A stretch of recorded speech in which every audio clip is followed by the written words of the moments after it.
The Finance Ministry says the public service is taking steps to enhance financial controls, improve IT governance and strengthen the management of development projects. This comes after the Auditor General's Office released a 70-page report today detailing lapses in these areas in several ministries and government agencies. Now, the Finance Ministry said while the public sector's overall system of managing public funds remains sound, there are areas where government agencies can do better.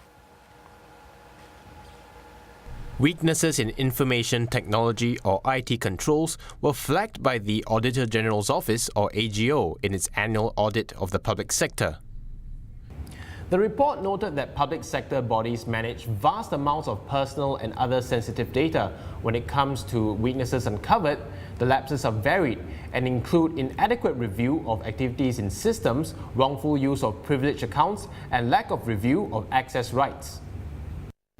The AGO found that the Social and Family Development Ministry did not review the logs on activities of its IT vendors to identify possible unauthorized access to systems. There were almost 5,000 instances of such access by the vendors, of which some 12% were, I quote, inappropriate and would warrant further investigation. Lapses by the Central Provident Fund Board included not reviewing changes made to IT security monitoring systems and incomplete reports generated for the review of potential IT security violations.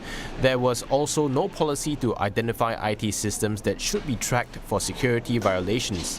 In response, the board said it has implemented a system to review the configurations of the IT security monitoring system that tracks activities, and it has also confirmed there were no unauthorized activities after reviewing available log data not captured in previous alert reports. The system is as strong as its weakest link, and if you leave a back door open, that's sometimes the easiest way for a burglar to get in, provided the burglar knows that the back door is open. So some of the ways to address this is of course through, first of all, moving away from a whole compliance mindset to risk management to a more, how does this impact my day-to-day functions and my process that I'm responsible for?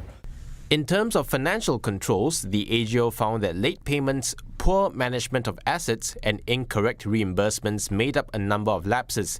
It found that the Health Ministry spent over $4 million on site supervisory staff engaged by its agent without verifying the need for and reasonableness of this expenditure. These irregularities were found in the contract management for the development of Ng Teng Fong General Hospital, when the ministry had already engaged a contractor to provide site supervisory services. The AGO found that the ministry had paid up to $2.83 million for site supervisory staff separately engaged by its agent without having any contractual agreement for such services. In response, the Health Ministry said it would set up a centralized infrastructure project development and contract management team to ensure healthcare development projects follow standardized policies, processes, technical norms and guidelines. In the case of SCORE, the AGO found laxity in payments and signing of contracts.